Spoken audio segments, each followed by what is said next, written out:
अब चाहिँ हामी मतलब म तल्लीबाट कालीमाटी जाने पुल नजिकै छु।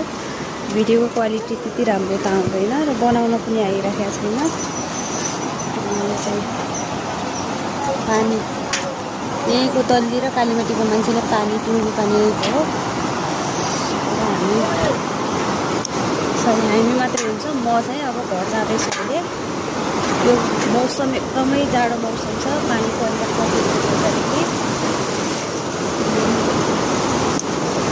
यो खोला नरसिंहघाटको लागि नै हो।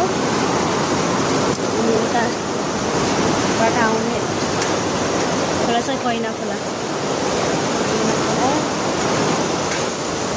चिसो छ, क्वालिटी एकदमै लो छ भिडियोको। त्यही पनि सबैजनाले माया गरिदिनु होला, लाइक सब्सक्राइब गरिदिनु होला भन्दै। अब त्यो तपाईँहरूको ठाउँको वातावरण कस्तो छ? यहाँ त एकदमै जाडो छ। अनि यो दुईवटा खोलाको बिचमा यो र उता यही खोला, यो नरसिंहघाट खोलाको बिचमा चाहिँ यहाँ मन्दिर छ।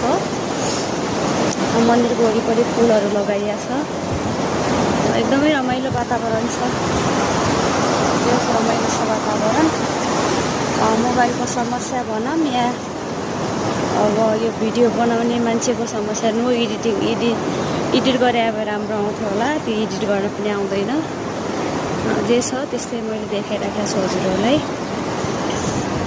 त्यसैलाई माया गरिदिनु होला सबैजनाले। हस्, थ्याङ्क यू फर वाचिङ।